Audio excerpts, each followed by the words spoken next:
সুপ্রিয় দর্শক মণ্ডলী, সেরা ওয়াটার ট্যাঙ্ক ফ্রন্টলাইনে স্বাগত জানাচ্ছি আপনাদের সবাইকে। দর্শক মণ্ডলী, আমাদের আজকের আলোচনার বিষয় দেশের অর্থনীতি, ব্যবসা বাণিজ্য, বিনিয়োগ এসব নিয়ে আমরা আলোচনা করব। এই জন্য আমাদের স্টুডিওতে আমরা আমন্ত্রণ জানিয়েছি বাংলাদেশ ব্যাংকের সাবেক গভর্নর ডক্টর সালেউদ্দিন আহমেদকে। দুর্ভাগ্যক্রমে তিনি এখনও এসে আমাদের কাছে পৌঁছাননি, কারণ রাস্তায় যানজটে আটকে আছেন। অল্প সময়ের মধ্যেই হয়তোবা আমাদের সঙ্গে যোগ দেবেন, হয়তো মানে আমি তাড়াতাড়ি আশা করছি আমাদের সঙ্গে যোগ দেবেন। এরপরে আমাদের আছেন Khondokar Abdul Muktadir, Bangladesh towel and linen manufacturing and export অ্যাসোসিয়েশনের চেয়ারম্যান। মুক্তাদি ভাই, আপনাকে স্বাগত জানাচ্ছি স্টুডিওতে। ধন্যবাদ। যেটা আমি শুরুতেই বলছিলাম যে আমরা সবাই রাজনীতি নিয়ে ব্যস্ত। পত্রিকা বলেন, টেলিভিশন বলেন, রাজনীতিবিদ বলেন, সবাই আমরা নিয়ে, কিন্তু দেশের অর্থনীতি কোথায় কী অবস্থায় যাচ্ছে সেটা আপনি ভালো বলতে পারবেন। কিন্তু বিশেষ করে বিনিয়োগ পরিস্থিতিটা খুব নাজুক বলেই সবাই বলছেন। বিনিয়োগটা কেন হচ্ছে না? এটা একটু দুর্ভাগ্যের বিষয় যে অন্যান্য দেশে রাজনীতি নিয়ন্ত্রিত হয় এখন অর্থনীতি দিয়ে, এবং বিভিন্ন বিশ্ববিদ্যালয়ে এখন আলাদা করে পড়ানো হয় পলিটিক্যাল ইকোনমি। রাজনীতির উপর অর্থনীতির প্রভাব এখন এতটুকুই, এবং রাজনীতির দিক নির্দেশনা নির্ধারিত হয় আপনার অর্থনৈতিক চাহিদা থেকে। আন্তর্দেশীয় সম্পর্ক এখন নির্ধারিত হয় অর্থনৈতিক চাহিদার উপর নির্ভর করে। কিন্তু মুশকিল হচ্ছে আমরা অনেক দিকে এগিয়ে গেলেও এই ক্ষেত্রে ক্রমাগতই পিছাচ্ছি। বিনিয়োগ মূলত বাংলাদেশে গত 7-8 বছর যাবৎ তেমন কোনো উল্লেখযোগ্য বিনিয়োগ হয় নাই, এবং সেটি আপনি দেশীয় বলেন এবং বিদেশি বিনিয়োগ, বৈদেশিক বিনিয়োগ, কোনোটাই গত 7-8 বছরে হয় নাই।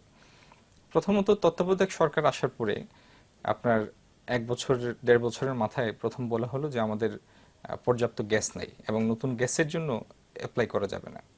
তো ম্যানুফ্যাকচারিং সেক্টর প্রথমেই একটা ধাক্কা খায়, কারণ জ্বালানি ছাড়া তো আপনি কারখানা চালাতে পারবেন না।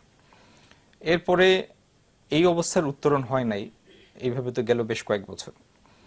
আর 5ই জানুয়ারি নির্বাচন, এবং 5ই জানুয়ারি নির্বাচন হওয়ারও 2-2.5 বছর আগ থেকে তত্ত্বাবধায়ক সরকার ব্যবস্থার বিলোপ, এবং এই কারণে যে রাজনৈতিক একটা অনিশ্চয়তা, এই সবগুলি এটির সাথে যোগ হয়েছে আপনার তার আগের দুটি দুর্ভাগ্যজনক ঘটনা, তাজরিন ফ্যাশন, রানা প্লাজা।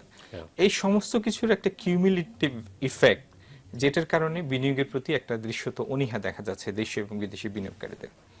তবে একটি জিনিস না বললেই নয়, আপনি দেখবেন যে গত বছর আমরা 11.6% আমাদের রপ্তানি প্রবৃদ্ধি ছিল, তার আগের বছর ছিল 11.5%। কিন্তু এখন আমরা আমাদের ম্যানুফ্যাকচারিং সেক্টরের এখন যে অবস্থা, ম্যান মেশিন কম্বিনেশনে এখান থেকে আমরা ম্যাক্সিমাম যে আউটপুট পেতে পারি, মোটামুটি আমরা তার কাছাকাছি চলে এসেছি। এখন যদি রপ্তানি বাড়াতে হয়, অর্থনীতিতে নতুন করে গতি সঞ্চার করতে হয়, অর্থনীতির আকার বৃদ্ধি করতে হয়, জিডিপির অব্যাহত প্রবৃদ্ধি আমরা চাই, টেকসই প্রবৃদ্ধি চাই, এবং মধ্যম আয়ের দেশে উন্নীত হতে হলে এখন যে 7.5% মতো প্রবৃদ্ধি দরকার 2021 সালের মধ্যে, যে 7 বছর রয়েছে প্রতিটা বছরে, সেটির জন্য রপ্তানির সক্ষমতা বৃদ্ধি করা দরকার। এবং রপ্তানির সক্ষমতা বৃদ্ধি করতে হলেই আপনার ম্যানুফ্যাকচারিং ক্যাপাসিটি এক্সপ্যান্ড করতে হবে, তার জন্য নতুন বিনিয়োগ দরকার। এখন আমাদের রাজনীতির দুই দিকেই যারা আছেন, তারা যত দ্রুত সম্ভব দেশের এই কঠিন প্রয়োজনটি অনুধাবন করবেন এবং সেই ব্যাপারে প্রয়োজনীয় ব্যবস্থা নেবেন, ততই দেশের জন্য মঙ্গল। না, কিন্তু যেটা আপনি বললেন যে হ্যাঁ রাজনীতিবিদ, কিন্তু আমরা তো রাজনীতি থেকে বেরিয়ে আসতে পারছি না। রাজনীতি থেকে তো বেরিয়ে আসতে পারছি না আমরা ঠিকই, আমি শুরুতেই আমরা দুইটাকে একসাথে দেখার চেষ্টা করতেছি। হ্যাঁ, আপনি যেটা বলছেন, অন্যান্য দেশে যেটা আন্তঃরাষ্ট্রীয় সম্পর্কের ক্ষেত্রে আপনি বলছেন যে ব্যবসা বাণিজ্যকে আগে গুরুত্ব দেওয়া হয়, এটা আমরা লক্ষ্য করছি। কিন্তু আমরা শুধু এমনভাবে শুধু রাজনীতি নিয়ে প্রতিদিনই আপনি দেখবেন আমরা রাজনীতি নিয়ে বেশি গুরুত্ব দিচ্ছি, রাজনীতির বাইরে বিষয়গুলোকে আমরা গুরুত্ব দিচ্ছি না। ভালো অর্থনীতি না হলেও যদি করতে হয়, ভালো রাজনীতি দরকার। তো অসুস্থ রাজনীতির ধারার মধ্যে আপনি কি করে একটা ভালো অর্থনীতি পাবেন? এই প্রসঙ্গে আরেকটা জিনিস আমি যোগ করি আপনার সাথে। বিনিয়োগের জন্য, ব্যবসা বাণিজ্যের জন্য একটি অপরিহার্য শর্ত হলো একটা আস্থার পরিবেশ। একজন লোক বিনিয়োগ করবেন, তার মানে দীর্ঘদিনের জন্য উনি উনার মূলধন খাটাবেন, উনার প্রেজেন্স কমিট করবেন এই এলাকায়, এবং তার পুঁজির ঝুঁকি নেবেন।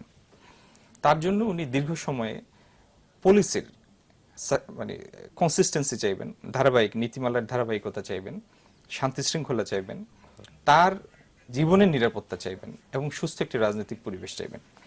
রাজনীতি যতদিন সুস্থ না হবে, আপনি যত লোভনীয়ভাবে আপনার দেশকে উপস্থাপন করুন না কেন, এখানে দেশি বিদেশি কোনো বিনিয়োগই আসবে না।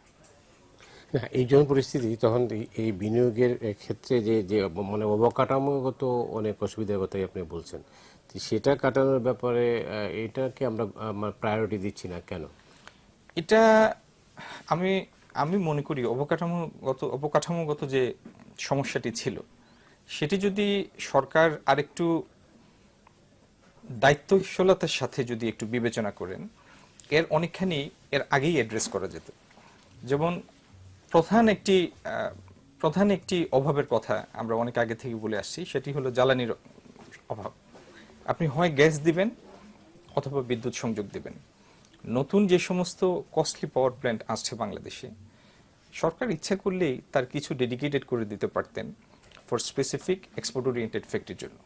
তাহলে যেটা সম্ভব হতো, আপনি এই কস্টলি পাওয়ার প্ল্যান্টগুলি অপারেট করে কস্টলি পাওয়ার প্রডিউস করছেন এবং তার ফলে মুদ্রাস্ফীতি বাড়ছে, এবং আপনি যে কনজিউমারের কাছে যে বিদ্যুৎটা পৌঁছাচ্ছেন এবং এই বিদ্যুৎ চালিয়ে যে জিনিসপত্রের দাম যেটি বাড়ছে, মানে বাজারের উপর এটির তো একটি এফেক্ট আছে, একটি রোলিং এফেক্ট আছে।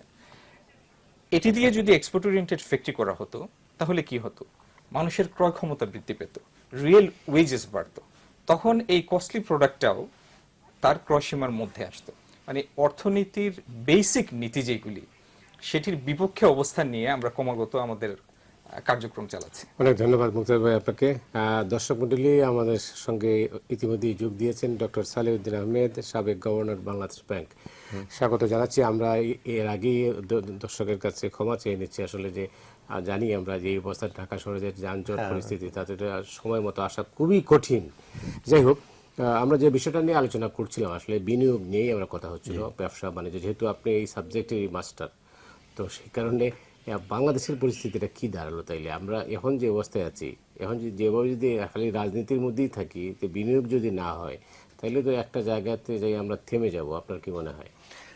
প্রথমত বিনিয়োগ সম্পর্কে বলা হচ্ছে খালি খালি রাজনৈতিক অস্থিরতা, রাজনৈতিক, এটা কিন্তু আসল একেবারে একমাত্র কারণ না। আপনি দেখুন বাংলাদেশে বিনিয়োগটা মন্থর বিনিয়োগ হয়েছে, কিন্তু 11 থেকে শুরু হয়েছে কিন্তু বিনিয়োগের মন্থরতা। অতএব রাজনৈতিক যে অস্থিরতা সেই সময় তো শুরু হয়নি। তাই রাজনৈতিক মাত্রা 13তে এসে একটা মন্থরতা যোগ করেছে কিছুদিনের জন্য অস্থিরতা। এটা বিনিয়োগের প্রধান কতগুলো শর্ত আছে, উনি নিজেও জানবে যে বিনিয়োগ আমরা যেটা বলি বিনিয়োগ ইনভেস্টমেন্ট ক্লাইমেট, বিনিয়োগের আবহাওয়া থাকে। আবহাওয়াটা বাংলাদেশের এই কন্টেক্সট এখন পর্যন্ত সেই আমরা মন্থরতা পারিনি। রাজনৈতিক অস্থিরতা নেই, অনিশ্চয়তা আছে, তা সত্ত্বেও কিন্তু বিনিয়োগ বাড়ে। বিনিয়োগের প্রথম হলো ফার্স্ট হলো আপনার কতগুলো এনভায়রনমেন্ট, প্রথম হলো আপনার পলিসিটা, আপনার নীতিটা আপনি সুষ্ঠু হতে হবে এবং নীতির বাস্তবায়নটা সুষ্ঠু হতে হবে, এইটা এক নম্বর জিনিস। আর ঘন ঘন নীতির পরিবর্তন, ঘন ঘন নীতির এটা কিন্তু একজন ইনভেস্টর কিন্তু লং টার্ম লুক দেয়, একটা চট করে টাকাটা নিয়ে আসার জন্য তার একটা নিশ্চয়তা চায়। দ্বিতীয়ত যেটাকে আমরা বলি কন্টিনিউটি অফ পলিসি, বাংলাদেশে কিন্তু কন্টিনিউটি অফ পলিসি না, সেটা ইনফ্যাক্ট ইন্ডিয়া তো রাঘুবার রাজন মাঝে মাঝে এখন বলে থাকেন। তার সেকেন্ড হলো আপনার রেগুলেটরি বডিজ, যেগুলো নিয়ন্ত্রণকারী সংস্থার যে দক্ষতা, স্বচ্ছতা, ক্ষিপ্রতা, সেটা নেই। আমি দেখেন শুরু করেন রেগুলেটরি এজেন্সিগুলো, Bangladesh security exchange commission, Bangladesh bank, Bangladesh telephone regulatory commission, energy regulatory commission, এইগুলোর আপনি দেখেন ডিসিশন নেওয়ার তারপরে এই যে এটা নেই। এটা কিন্তু অনেক সময় পলিসি থাকে কিন্তু সেটা কমপ্লায়েন্স হয় না, এটা কিন্তু আমাদের দেশে একটা বড়। তৃতীয়ত প্রতিষ্ঠান, ইনস্টিটিউশনগুলো, নানাবিধ প্রতিষ্ঠানের মাধ্যমে তো আপনি করেন। প্রতিষ্ঠান কত, বিওআই একটা, বিওআই যদি রেগুলেটরি প্রতিষ্ঠান, ব্যাংকিং গুলো একটা বড় প্রতিষ্ঠান, এর মাধ্যমে লোকজন বিনিয়োগ করবে। এক্সপোর্ট প্রমোশন বোর্ডের ফ্যাসিলিটি আছে, তারপরে আরো কতগুলি আছে। তারপর লাস্ট হলো ইনফ্রাস্ট্রাকচার আছে, যেটা বলছিলেন, ওটা থাকলে পূর্ব সত্ত্বেও গ্যাস ইলেকট্রিসিটি থাকবে, সেটা থাকার সত্ত্বেও যদি এগুলি তো না হয়, এই ব্যাংকের অবস্থা দেখেন এখন কি হচ্ছে। এইরকম যদি থাকে বিনিয়োগ সামনে কিভাবে যাবেন? আমি আপনার কাছে ফিরছি, এটা ক্ষেত্রে আমাদেরকে বিরতি নিতে হচ্ছে। দর্শক, আমরা বিরতিতে যাচ্ছি, ফিরছি খুব তাড়াতাড়ি, আমাদের সঙ্গেই থাকুন।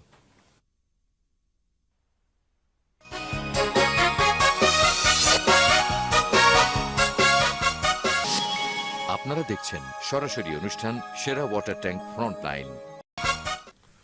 সুপ্রিয় দর্শক মন্ডলী, ফিরে এলাম বিরতির পর আমাদের সেরা ওয়াটার ট্যাঙ্ক ফ্রন্টলাইনে। আমাদের সঙ্গে রয়েছেন ডক্টর সালেউদ্দিন আহমেদ এবং খন্দকার আব্দুল মুক্তাদির। যে প্রসঙ্গটা সালমান ভাই আপনি যেটা বলছিলেন যে আসলে ব্যাংক যাইয়াই আপনাকে আমার থামাতে হয়েছিল বিরতির জন্য, ব্যাংক পরিস্থিতিটা আপনি বলছিলেন। হ্যাঁ, মানে প্রতিষ্ঠানের মধ্যে একটা বিশেষ অন্যান্য প্রতিষ্ঠান আছে, মানে আপনার ইমপ্লিমেন্ট করা, যেটা আমরা যেটাকে ইকোনমিক্সে মেসো লেভেল বলি আর কি, মাইক্রো, ম্যাক্রো, মাইক্রো, মেসো, এরা হলো মেইন বাজার ইনস্টিটিউশন এগুলো। এখন ব্যাংক হলো আপনার, যে কোনো দেশের ব্যাংক হলো আপনার মানে এই ধমনির মতো, মানে মানে ফাইন্যান্সিয়াল ইন্টারমিডিয়েশন, মানে এইটাই কিন্তু সমস্ত অর্থনীতির চালিকা শক্তি, তাই না?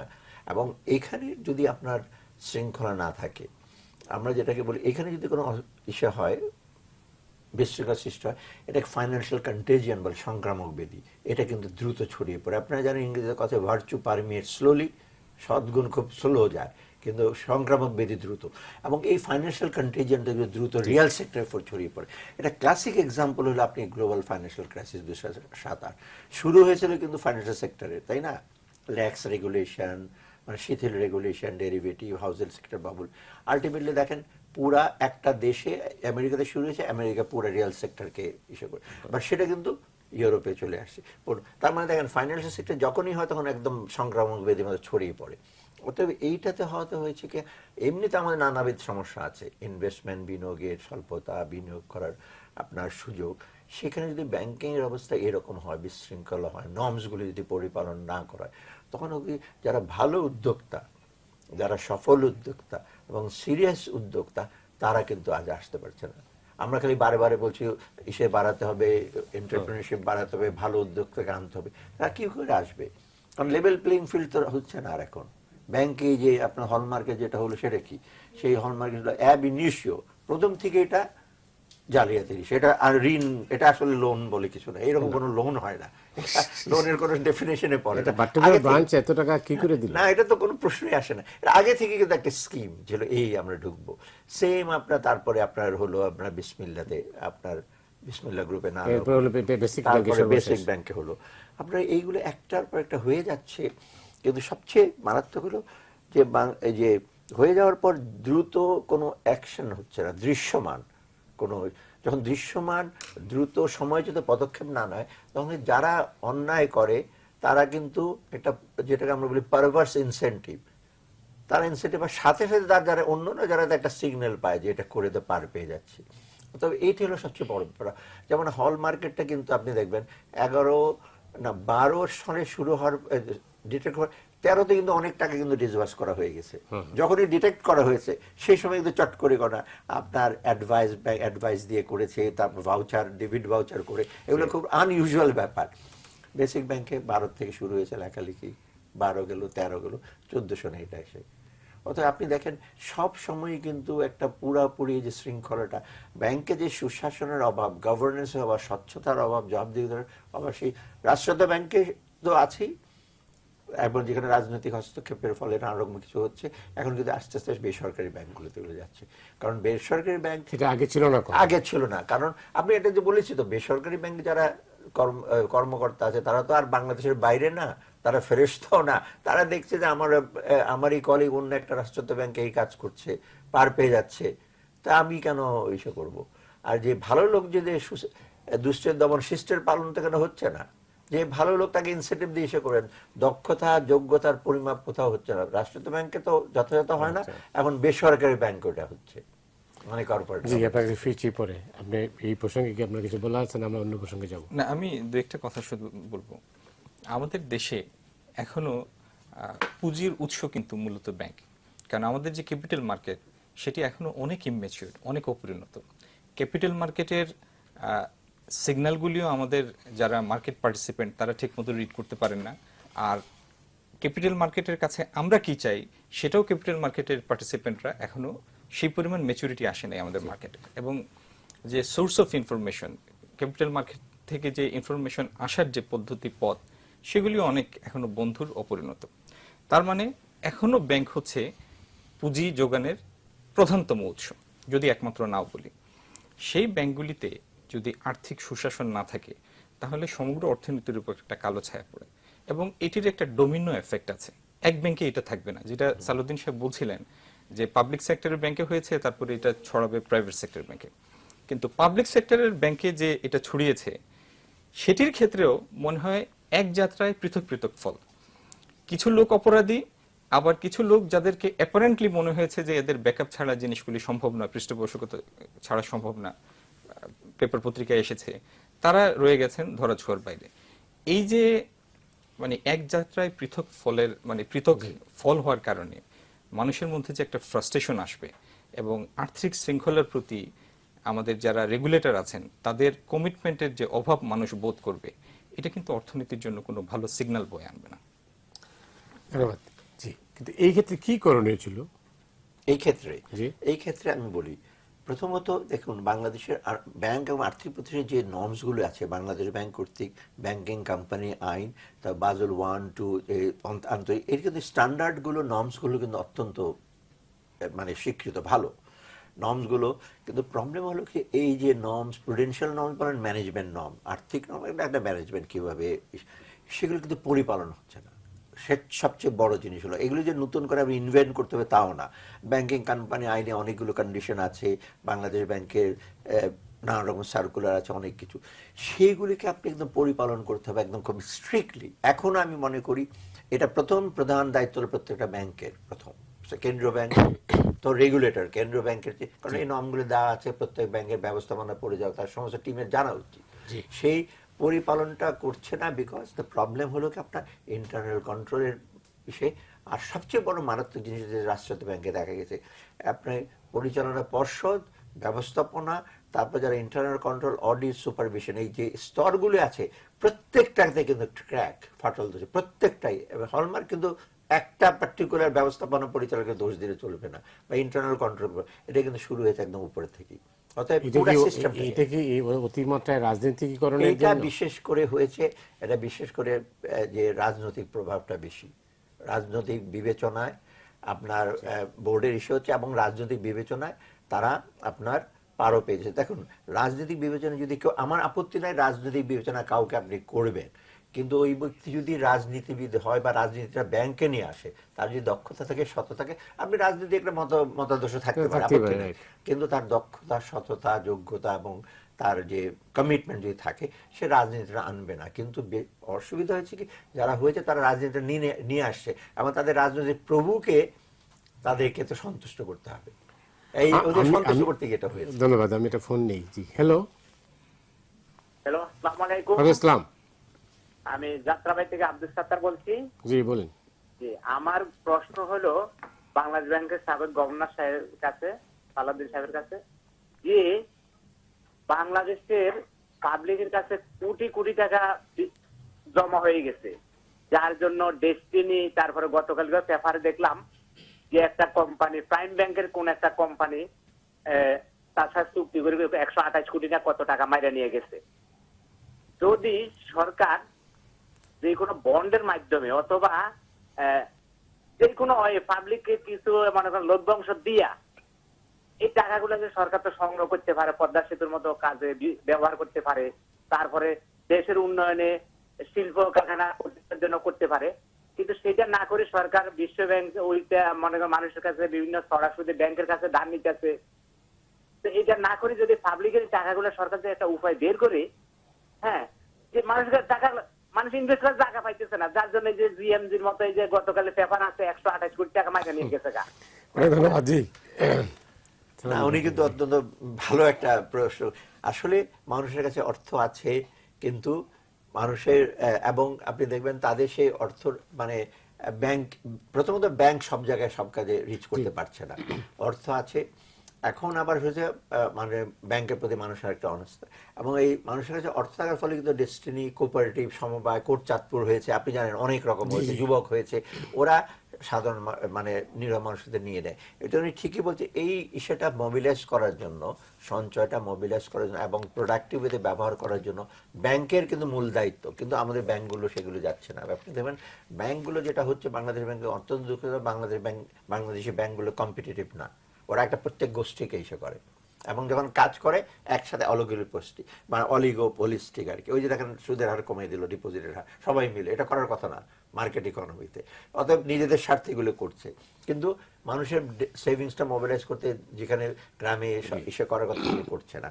এখন এটা উনি একটা ঠিক বলেছেন যে বিভিন্ন প্রকার, যেমন যমুনা সেতু, পদ্মা সেতু সিকিউরিটাইজেশন করা যায়। সিকিউরিটাইজেশন মানে গভর্নমেন্ট আপফ্রন্ট বন্ড ইস্যু করে আপনার ইস্যু, কিন্তু এই জিনিসগুলো কিন্তু ইনফ্যাক্ট আমার সময় আমি বহু চেষ্টা করেছি, আমরা বলেছেন হাইওয়ে মিনিস্ট্রিতে, আমরা বলছিলাম যে আপনি কিছু যদি ব্রিজ সিকিউরিটাইজ করেন, সিকিউরিটাইজ মানে ক্যাশ ফ্লো যেটা আসবে, হ্যাঁ, সেটা আপনি রেজ করে আগে থেকে ইস্যু করেন, তারপর একজনকে দায়িত্ব, স্পেশাল পারপাস ভেহিকল থাকে, তাদেরকে দায়িত্ব দেওয়া হোক যে বন্ড অথবা মানে মানে পেপার মানি আর কি, যেটা গ্যারান্টি দেবে, সেটা কিন্তু ইজি করতে পারে, কিন্তু এখনো হয়নি। মানে আমাদের যে নতুন, উনি যেটা বলছেন ঠিকই, খালি ডেট ফাইন্যান্স, খালি ব্যাংকের দিকে যায়, আর ব্যাংকের দিকে গেলে না শোধ করলেই ভালো হয়, কিন্তু আর ক্যাপিটাল মার্কেটে ইকুইটি থাকে তো আপনার রিস্ক আছে, যেতে চায় না। অতএব এই এখন সময় আসছে কিন্তু আমাদের এইগুলো, আমাদের এই যে সিকিউরিটাইজেশন বন্ড, এখন কিন্তু গার্মেন্টস যেটা আমাদের সবচেয়ে কি, সেটাতেও কিন্তু গ্রোথ কমে যাচ্ছে। জি, এটা কারণ কি? গার্মেন্টের গ্রোথ কমে যাচ্ছে। গার্মেন্টের একটা প্রথমত হলো যে আপনার যারা অলরেডি আছে তাদের হয়তো এসে নতুন করে আসছে না, কারণ প্রথমত যে তাদের ওই যে ইনফ্রাস্ট্রাকচার, গ্যাস, ইলেকট্রিসিটি, এগুলো এসে আপনার নতুন করে আপনি সেট আপ করতে গেলে এগুলো পাবেনই না। আর এমনি আপনার যদি অন্যভাবে তেল, অয়েল, ফার্নেস ওয়েল দিয়ে করেন, খুব কস্ট হয়ে যায়। আর সেকেন্ডলি কিন্তু ওই যে আমি বললাম, বাংলাদেশের নতুন উদ্যোক্তা, নতুন ইস্যু কিন্তু ভেরি ডিফিকাল্ট হয়ে যাচ্ছে। আর আমাদের দেশে গার্মেন্টের জন্য একটা আলাদা বিষয়, আমাদের গার্মেন্ট যেটা হচ্ছে, গার্মেন্ট কিন্তু আমি সত্যিকার বলে, আমি কিছুদিন আগে একটা প্রেস ক্লাবে একটা ইস্যু হয়েছিল, আমি মডারেট করেছিলাম, সবাই কিন্তু হচ্ছে বাংলাদেশের অনেক গার্মেন্টের কিন্তু আসল উদ্যোক্তা না, এন্টারপ্রেনিউর না। এন্টারপ্রেনিউর না, এই জন্য সুম পিটার বলে একজন ইকোনমিস্ট, উনি এন্টারপ্রেনিউর বিষয় হলো কি, সে আপনার সেভিংস, সে নিজ ইনোভেটিভ বিষয় দিয়ে প্রোডাকশন লাইন উন্নত করবে, ইস্যু করবে। কিন্তু আমাদের বাংলাদেশের বেশিরভাগ গার্মেন্ট ফ্যাক্টরি হলো সাবসিডি, এক্সপোর্ট ডেভেলপমেন্ট ফান্ডের টাকা, লো রেট অফ ইন্টারেস্টের টাকা, ব্যাক টু ব্যাক এলসির সুবিধা, বন্ডেড ওয়ারেজের সুবিধা এবং এটার ম্যানিপুলেট করা, এইগুলো থেকে কিন্তু টাকা পয়সা অনেকটা আর্ন করে। একেবারে সে উদ্যোক্তা হিসেবে কম্পিটিটিভ এর সাথে কয়েকজন হয়তো আসছে, অতএব রিয়েল এন্টারপ্রেনিউর যেটা বলছে আমাদের দেশে কিন্তু সেই সেন্সে গার্মেন্টস তৈরি হয়নি। অনেক ধন্যবাদ। আপনার কাছে আসছি একজন দর্শকের ফোন নিয়ে। হ্যালো।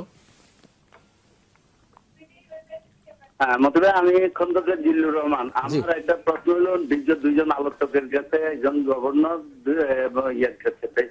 আমরা দেখি বাংলাদেশ ব্যাংকে যখন কোনো ব্যাংক থেকে সাধারণ কোনো ব্যক্তি 2, 4, 5, 10 লাখ টাকা বা 20 লাখ 50 লাখ টাকা লোন দেয়, তিনি কখনো হয়তো কারো ব্যক্তিগত ভাবেও কারো 10 টাকা লোন নেয়, তখন বাংলাদেশ ব্যাংকে যখন সিএবি রিপোর্টের জন্য যান, তখন দেখা যায় ওনার 2 কোটি 2.5 কোটি এরকম লোন দেখাচ্ছে, অথচ ব্যক্তিগত লোন ভাবেও কারো 10 টাকা নেন নাই। আর যারা কোটি কোটি টাকা লোন নিয়েছেন, তারা আবার অনৈতিক ভাবে দেখা যায় যে আরো কোটি কোটি টাকা, হাজার হাজার কোটি টাকা লোন দিচ্ছেন, যেমন যেটা হলমার্কের কথা বললেন আলাপ আলোচনায়, ওরকম। তাহলে আমাদের বাংলাদেশ ব্যাংকের যে সিএবি রিপোর্টটা দেন, এটা কারা করেন এবং এটা কিভাবে করেন যে এই নামের উপরে, এবং যারা অনৈতিক ভাবে নিয়ে কোটি কোটি টাকা করছেন, তাদেরকে একজন দেখলাম আবার গতকালকে প্রিজন সেলে মারাও গেছেন। এদিকে আসলে উনি। অনেক ধন্যবাদ। জি, মানে এক্সপোর্টার হিসেবে আপনার নিশ্চয়ই অভিজ্ঞতা আছে। বাংলাদেশ ব্যাংকের সিএবি তে রিপোর্ট হয়, এটা আপনি ওটা উত্তর দিতে পারেন, উনি একটা ভ্যালিড বিষয় করেছেন।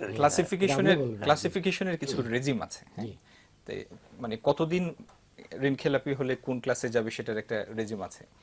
আর আরেকটা হলো, যদি ইনফরমেশনে ইন্টেনশনালি ডেলিভারেটলি হাইড করে, যে ব্যাংক থেকে তথ্য আসার কথা তারা যদি ডেলিভারেটলি হাইড করে, এবং বাংলাদেশ ব্যাংকের ইন্সপেকশন বিভাগ যেটি আছে, পরিদর্শন বিভাগ, তারা যদি এটার মধ্যে সহযোগী হয়, তাহলে সেটা ভিন্ন কথা।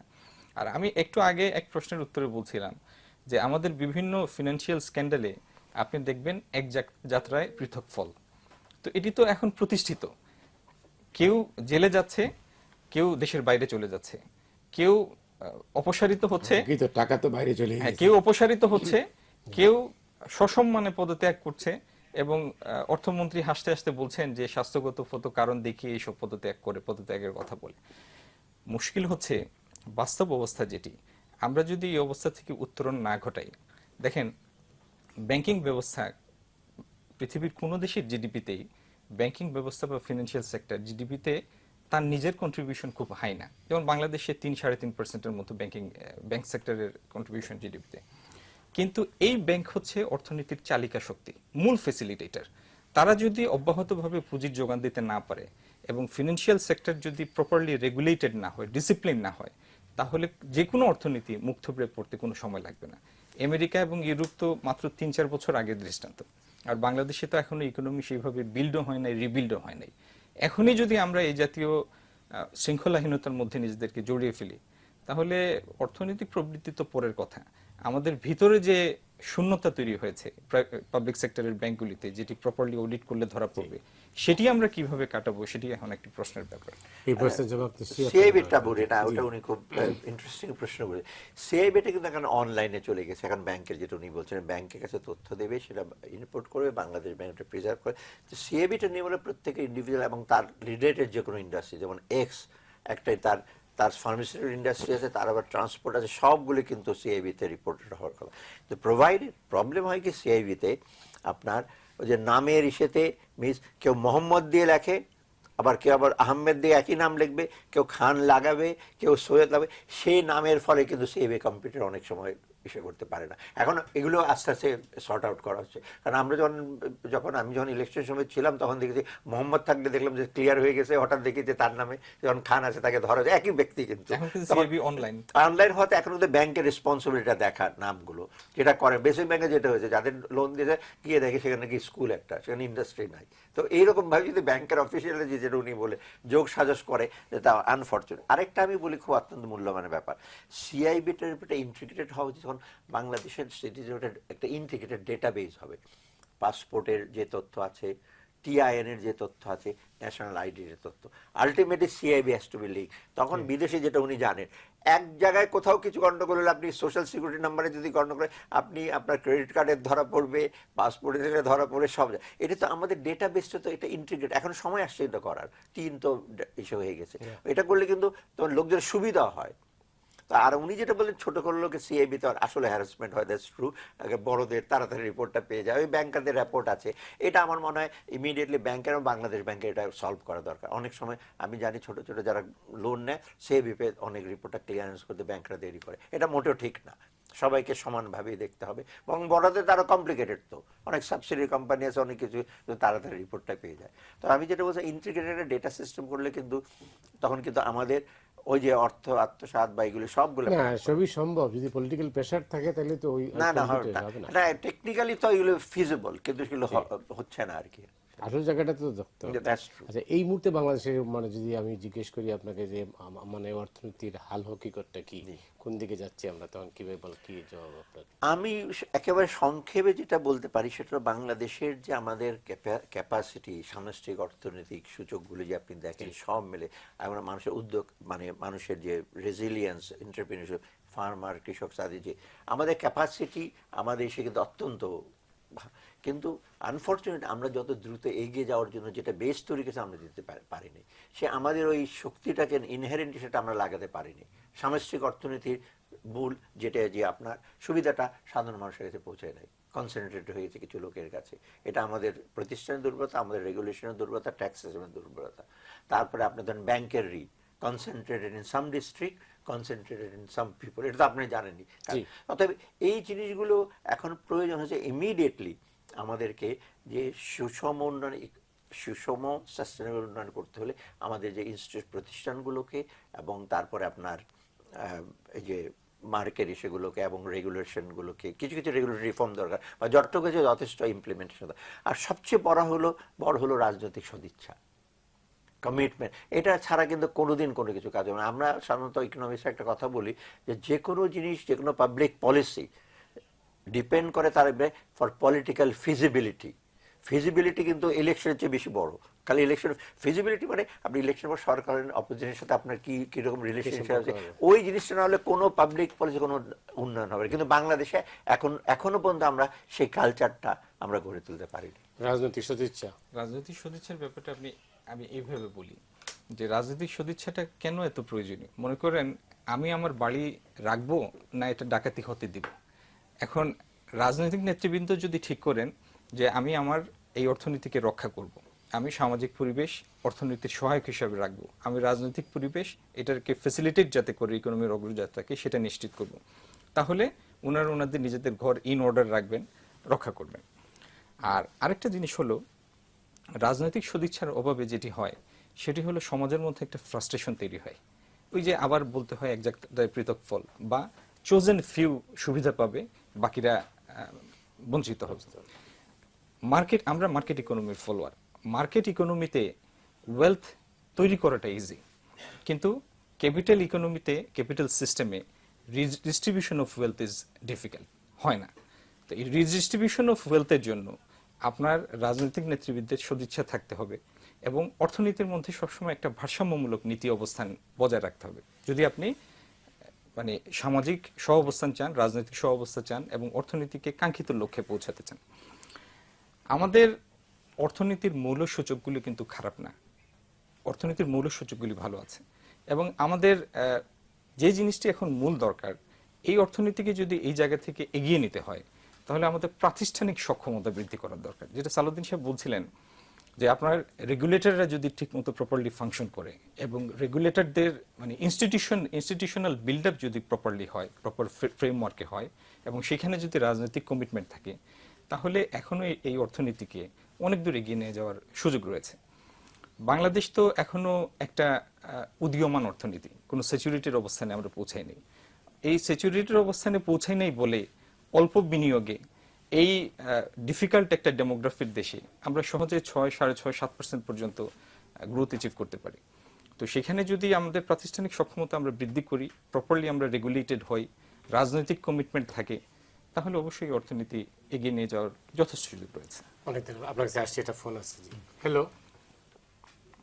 হ্যাঁ, আমরা মিরপুর থেকে আজহার বলছি। আমরা যারা ক্ষুদ্র বিনিয়োগকারী, যারা সত্যিকারে লোন পরিশোধ করার জন্যই আমরা লোন পাওয়ার চিন্তা করি বা ওই রকম মর্টগেজ দেই, তাদের ব্যাপারে কত সহজে লোন দেওয়ার সিস্টেম করা যায় সেই ব্যাপারে কি কোনো আপনাদের মতামত আছে? ধন্যবাদ। জি, ক্ষুদ্র বিনিয়োগকারীকে তো যথার্থভাবে তাদেরকে কিন্তু সবচেয়ে বেশি তাদের উপর গুরুত্ব দেওয়া উচিত। কারণ এটা একটা হলো কি, ক্ষুদ্র বিনিয়োগ তারা মোর ইনোভেটিভ এবং আমাদের দেশের পক্ষে হয় কি, এটা মোটামুটি শ্রম নিবিড় হয় এবং এটা আমরা এমপ্লয়মেন্ট অপরচুনিটি পাই এই দিক দিয়ে দেখতে গেলে, তাই না? আবার সাথে সাথে কিন্তু টেকনোলজিটা ভালো। সেকেন্ড হলো যে যেটা উনি বলছিলেন যে সার্বিক অর্থনৈতিক সেটা সুবিধাটা কিন্তু সাধারণ মানুষের কাছে পৌঁছায়, একটু ডিস্ট্রিবিউটিভ বিষয়টা থাকে। আর এখন তাদেরকে সুবিধা দেওয়ার জন্য সবচেয়ে বড় হলো ব্যাংক। কিন্তু আমি যেটা আগেই বলেছি, ব্যাংকরা এখনও সে মাইন্ডসেট ওরকম যে আপনার অ্যাপ্রাইজ করে, মানে যে যাচাই বাছাই করে। ছোটদের বেলায় খুব কঠিন, বড়দের বেলায় কিছুই না। তবে ব্যাংকের আমি মনে হয় এখন ইমিডিয়েটলি মাইন্ডসেটটা চেঞ্জ করে। মুখে মুখে বলছে এসএমইতে লোন দিচ্ছে, আসলে কিন্তু এসএমই লোন কতটুকু যে আমি সেটা অন্য একটা বিষয়ে যাই না। ট্রেডে চলে যায়, অন্য জায়গায় বড় বড় জায়গায় চলে যাচ্ছে। তো তারা কিন্তু পায় না অনেক। প্রথমত তাদের ইমিডিয়েটলি পেপার ওয়ার্ক কম করা, তাদের জাস্ট তাদের মেইনলি দক্ষতা আছে কিনা, এক্সপিরিয়েন্স আছে কিনা, এবং তাদের রেপুটেশনাল আছে কিনা। মানে কোনো রেপুটেশন পজিটিভ না, তাদের কোনো বদনাম নেই। কারণ ক্ষুদ্র যারা নেয় তাদের কোনো মানসিক একটা চাপ থাকে শোধ দেওয়া, আর বড়দের হলো ম্যানেজারের চাপ থাকে তার কাছে টাকা আদায় করা। উল্টা হয় আর কি, ব্যাংকেরা তখন টেনশনে ভোগে। আর এদিকে অতএব আমার মনে হয় এখন সময় আসছে যে পেপার ওয়ার্ক কম করা। আরেকটা জিনিস হয় কি, অনেক সময় কোলেটারাল দেখি, অ্যাসেট দেখি। এখন কিন্তু প্রচলিত ব্যাংকিং আছে, ক্যাশ ফ্লো দেখেন, তার তার তার ইনট্যাঞ্জিবল করে, তার ক্যাপাসিটি আছে কিনা, তার বাড়ি আছে কিনা, তার গাড়ি আছে কিনা, ল্যান্ড আছে কিনা, প্রয়োজন নাই। মতন ব্যাংকিং এর সাথে ফ্যাক্টরিং বলে কতগুলো কথা আছে, তাই না? এইগুলি করলে কিন্তু আপনার ক্যাশ ফ্লো দেখেন যে এই লোকটা যদি আসে, ডেফিনেটলি তার অ্যাসেট নাই, ব্যালেন্স শিটে তার বাড়িঘর দেখছে না, কিন্তু তার cash flow is very good. তাহলে ব্যবসাটা প্রশ্ন করেছিলেন আসলে তাই দুঃখ থেকেই বলছেন, কষ্ট। হ্যাঁ, কষ্ট উনি পাচ্ছেন না, বিকজ ওই যে অরিয়েন্টেশন। বড় বড় যারা তাদের তো কোলাটারাল লাগে না, হাওয়ার দেখাই দিছে, হাওয়ারের জমি দেখাইয়া বিরাট শত শত। কিন্তু সেটা ওই যে ব্যাংকাররা ওই যে ট্র্যাডিশনাল কথাবার্তাই বলে যে আপনার এই লাগবে এই লাগবে, আসলে এগুলো কিছুই লাগে না। হলমার্কের ব্যাপারে তার কোনো কোলাটারাল, চিন্তা করেন কোলাটারাল কিছুই ছিল না। অর্থাৎ এখন আমার মনে হয় যে সেন্ট্রাল ব্যাংকের, বাংলাদেশ ব্যাংকের একটু গভীরভাবে এটাই প্রসেসটা আর কি, ক্ষুদ্র তাদের কাছে যথাযথ যে অনেক সময় নেয়, কালক্ষেপণে অনেক প্রশ্ন করে। তারপরে কি বাংলাদেশে যেটা আমরা বলাই, সবসময় বলা হয় যে আমাদের রিজার্ভ পজিশন এত বেশি, আমরা অনেকে কি করেছি, প্রবাসীদের যারা অর্থ পাঠান, টাকা যারা পাঠান, তাদের অর্থে এই জিনিসটা কি হয়েছে। প্রশ্নটা হচ্ছে যে আপনি যদি খরচই না করেন, তাই তো আপনার বিলিয়ন বিলিয়ন ডলার বাড়তেই থাকবে না। এই বিলিয়ন ডলারটা বেড়েছে, এটা তো খুব প্রোঅ্যাক্টিভ অ্যাকশন। আমদানি কমে গেছে, রিয়াল ইসে কমে গেছে, এদিকে আপনার এই বাড়ছে, কিন্তু রেমিটেন্স তেমন ভাবে কমে নেই। অতএব এটা যে খুব একটা পলিসির ফলে হয়ে গেছে তা তো না, এটা বরং ইসে হচ্ছে, এটা কিন্তু মারাত্মক যে আপনার তার মানে আপনার বিনিয়োগ হচ্ছে না, ক্যাপিটাল মেশিনারি আসছে না, ইন্টারমিডিয়েট গুডস আসছে না, তার মানে আপনি তো ওইদিকে আপনার এসে আপনার শিল্পায়ন এবং কর্মসংস্থানের দিকে আপনি স্লো হয়ে যাচ্ছেন। রিজার্ভ বিল রিজার্ভ বেশি থাকা মানে কিন্তু জাস্ট এক্সেস লিকুইডিটির মতো, প্রত্যক্ষভাবে রিজার্ভ কিন্তু কোনো সুবিধা নাই আনলেস ইট ইজ ইউটিলাইজড। অতএব এটা তো এক্সেস লিকুইডিটির মতো, পড়ে থাকলে কি লাভ আছে, ওটাতে তুষ্টি থাকতে পারে কিন্তু প্রত্যক্ষভাবে বা পরোক্ষভাবে তেমন কিছু লাভ হচ্ছে না। আচ্ছা, অনেক ধন্যবাদ। আপনার কাছে আসছি একটা দর্শকের ফোন নিয়ে। হ্যালো, আসসালামু আলাইকুম। ওয়ালাইকুম আসসালাম। বলছিলাম স্কুলের কাউখালী থেকে। জি বলুন। যে আমার বাংলাদেশ ব্যাংকের সাবেক গভর্নর মহোদয়ের কাছে প্রশ্ন, ক্ষুদ্র বিনিয়োগকারীরা বা ক্ষুদ্র ব্যবসায়ীরা, আমরা যারা ক্ষুদ্র ব্যবসা করি, তারা একটা ঋণ পেতে গেলে সেটা ব্যাংক হোক অন্য কোনো সেক্টর হোক, বিশেষ করে ব্যাংক সেক্টরে নানান সমস্যা, নানান প্রতিকূলতা, নানা অজুহাত, এই অজুহাতের কারণে কিন্তু আমরা ক্ষুদ্র বিনিয়োগকারীরা অনেক পিছনে পড়ে যাচ্ছি ব্যবসা বাণিজ্য থেকে। সেক্ষেত্রে এই ঝামেলা মুক্ত ক্ষুদ্র ঋণ পাওয়ার বিষয়ে আপনি একজন সাবেক গভর্নর হিসাবে বিষয়টি কিভাবে দেখছেন এবং এই সমস্যার। অনেক ধন্যবাদ আপনাকে, এটা আপনার জবাব শুনবো পরে। আরেকটা ফোন আসছে। জি হ্যালো, হ্যালো বলুন। আসসালামু আলাইকুম। ওয়ালাইকুম আসসালাম। স্যার আমি নাটোর থেকে বলছিলাম, মোহাম্মদ কামরুল ইসলাম। জি বলুন। স্যার আমি আমার ব্যক্তিগতভাবে আমি ক্ষুদ্র ঋণের উপরে কিছু ইনভেস্ট করতে চাই। তো স্যার এটা আসলে রেজিস্ট্রেশন কিভাবে করা সম্ভব? ক্ষুদ্র ঋণ পেতে চান, রেজিস্ট্রেশনটা এটাই হলো। না, অনেক ধন্যবাদ আপনাকে। এটা ইনভেস্ট বলবেন করতে আপনি? চাচ্ছেন জি, বলে নাকি? আপনি যেটা বলতে চাচ্ছিলেন। আমি রিজার্ভ নিয়ে যে কথা রয়েছিল সেটা একটু সাপ্লিমেন্ট করি। আমাদের রিজার্ভটা হলো কিভাবে, আমাদের যদি আপনি কারেন্ট অ্যাকাউন্ট ব্যালেন্স দেখেন, আমাদের যদি ট্রেড ব্যালেন্সটা দেখেন ইম্পোর্ট এক্সপোর্টে, তাহলে ইম্পোর্ট অনেক, এখনো ইম্পোর্ট প্রতি বছর 8-9 বিলিয়ন বেশি, এক্সপোর্ট কম। তার মানে কারেন্ট অ্যাকাউন্টে আমরা ব্যালেন্সে আসি রেমিটেন্সটা যোগ করি। এই রেমিটেন্সটা কিন্তু 500, 700, 1000, 1200, 2000, 2500 এরকম ক্ষুদ্র ক্ষুদ্র অনেক অনেক শত শত ডলারের সমষ্টি। এরকম না যে আমাদের এন্টারপ্রেনাররা বা বড় বড় ইনভেস্টররা বাইরে গিয়ে ইনভেস্ট করেছেন, বড় বড় এন্টারপ্রাইজ থেকে আমরা বিলিয়ন বিলিয়ন ডলার প্রফিট পাচ্ছি। আমাদের রিজার্ভটা সেইভাবে বিল্ড হয় নাই। এই যে ছোট ছোট ডলারের সমষ্টি, এগুলিও অর্থনীতিতে অবদান রেখেছে। যদিও আপনি ডলারটা দেখছেন যে রিজার্ভ বাড়ছে, অবদান রেখেছে এইভাবে যে কনজিউমার স্পেন্ডিং বেড়ে গিয়েছে অনেক, এবং এই কনজিউমার স্পেন্ডিং এর অবদান জিডিপিতে প্রায় 15% মতো। জিডিপির এই এখন আমাদের জিডিপির যে কম্পোনেন্ট, তার মধ্যে এই রেমিটেন্সের যে কনজিউমার স্পেন্ডিং হয় সেটাও জিডিপির 15%-এর মতো ধারণ করে। ধন্যবাদ। জি হ্যাঁ, সবাই মানে ক্ষুদ্র ঋণ, এটা আসলে জেনুইন আমাদের দেশে আসলে একটা নানা অজুহাত, নানা ঝামেলা না, তৈরি এটা করা। ঠিক। আমরা এটা হয় কি, ব্যাংক আর্থিক প্রতিষ্ঠানগুলো কতগুলো ফ্রেমওয়ার্কের মধ্যে যাতে বেড়ে আসা উচিত। ওরা সাধারণত করে কি, আপনার প্রশ্ন করবে, আপনার এই যে কাগজপত্র অনেক প্রসেস করতে হবে, এটা সেটা করতে হবে, কোনো ব্যত্যয় ঘটবে না। বড় জন্য 10 কোটির জন্য যেই 10 লক্ষ টাকা, তারপর আপনার সুদের হারও কিন্তু মানে খুব একেবারে কম না। তারপরে আপনার অনেক সময় লাগে প্রসেস করতে, এবং ব্যাংকাররা বলে যে আমরা 10 কোটি টাকার প্রসেস করতে যা লাগে 10 লক্ষ টাকা একই সময় লাগে, ওটাতে কেন যাব। অতএব এই জন্য আপনার যেটা হয়েছে, এখন বাংলাদেশ ব্যাংক থেকে কিন্তু প্রচেষ্টা নেওয়া হচ্ছে, যেমন বাংলাদেশের জন্য এসএমই ফাইন্যান্স একটা বিরাট একটা রিফাইন্যান্সের 5% দেওয়া হয় এবং ওদের কথা 9% দেওয়া। কিন্তু ব্যাংকগুলো বেশিরভাগই হয় কি, আপনার ওই বিষয়ের মধ্যে খুব ইন্টারেস্ট থাকে না, কারণ বড় বড় লোনের আপনার তাদের বড় বড় তাড়াতাড়ি ম্যানেজাররা তারা ইন্টারেস্ট করতে পারে। কারণ এটার জন্য করতে হবে কি, ইনফ্যাক্ট বাংলাদেশ ব্যাংকের প্রয়োজন হলে এখন থেকে বলে দেয় যে নোশনাল এই করতে হবে। এখন থেকে যদি বলে যে ক্ষুদ্র ঋণের এসএমইতে কত গেছে বা মাঝারি ঋণে কত গেছে, এইগুলিতে একদম স্টেপ পুরোপুরি একদম ফিল্ড লেভেলের ডেটা এসে করে, এবং ব্যাংকদের বলতে হবে যদি তোমাদের যদি পুরো পোর্টফোলিওর এত পার্সেন্টে যদি ক্ষুদ্র ইস্যু না হয়, তা তোমরা কিন্তু আমার নতুন ব্রাঞ্চ পাবে না, এডি লাইসেন্স পাবে না, বা নানা রকম বাংলাদেশ ব্যাংকে তো অনেক রকম ইস্যু আছে। এটা করে মানে এইরকম যদি মানে এই কাজটা তো করবে বাংলাদেশ ব্যাংকের করা উচিত, কারণ বাংলাদেশ ব্যাংক টার্গেট ফিক্স করে দিচ্ছে। আবার আরেকটা জিনিস হয় কি, টার্গেট কিন্তু অনেক সময় পালন করে, 50 লক্ষ টাকা একজনকে দিয়ে 5 জনকে দেখে বলে 10 জনকে ক্ষুদ্র ঋণ দিয়েছে, সেটা কিন্তু আবার ব্যাংকাররা করছে অনেক। আবার ক্ষুদ্র ঋণ আবার চলে যায় ব্যবসাতে, মুদি দোকানে বড় বড় ব্যবসায়ীদের যারা ওই পণ্য আমদানি করে তাদের কাছে চলে যাচ্ছে। এইগুলো কিন্তু ঠেকাতে হবে, এইগুলোর জন্য দরকার খুব স্ট্রং একটা মনিটরিং। যদিও এসএমই ফাউন্ডেশন একটা হয়েছে, কিন্তু আমি জানি না তাদের কতটুকু কার্যকারিতা। এখন প্রয়োজন চলে যায় এসএমই ফাউন্ডেশন এই কাজগুলো ব্যাংকের সাথে, বাংলাদেশ ব্যাংকের সাথে যোগের সাথে করা, তাই না? এটা তো করাই হয়েছে এটার জন্য, কিন্তু তাদের খালি আমি তাদের কোনো কার্যকারিতা কেমন দেখছি না। আমি সভা সমিতি করে, হয়তো সেমিনার করে, কিন্তু প্র্যাকটিক্যালি সাথে তাদের কাছে যে পৌঁছানোর কথা ম্যাক্সিমাম টাকাটা, মানে ইনফ্যাক্ট ঋণ আমাদের যে ক্রেডিটের একটা একটা মেজর অংশ, ম্যাক্সিমাম না হোক বৃহৎ অংশ তাদের কাছে এবং এটাতে প্রসেসটাতে খুব সিম্পল করতে হবে। আর এর আগে আমি যেটা বললাম যে আপনি তাদের ক্যাশ ফ্লোটা দেখবেন, তারপর তাই না তাদের বিজনেসে যে আপনার এটা দেখে, কিন্তু এটা ব্যাংকরা ওই এক্সারসাইজটা করতে চায় না এখন। আমার মনে হয় যে ব্যাংকের যে নতুন নতুন ব্যাংকের ট্রেনিং মডিউলগুলো চেঞ্জ করে ওই যে কঠিন কঠিন রিস্ক ম্যানেজমেন্ট তো থাকবেই, কিন্তু এর চেয়ে বেশি যে এই জিনিসগুলো কিভাবে করা যায়, এগুলো কিন্তু এক্সাম্পল অনেক জায়গা আছে। জাপানে কিন্তু এখনো কিন্তু স্মল এস্টাবলিশমেন্ট অনেক বেশি, মালয়েশিয়াতে আপনি জানেন তো খুব growing small and medium enterprise হয়েছে, কিন্তু বাংলাদেশে আনফর্চুনেটলি ওটা গ্রো করে না।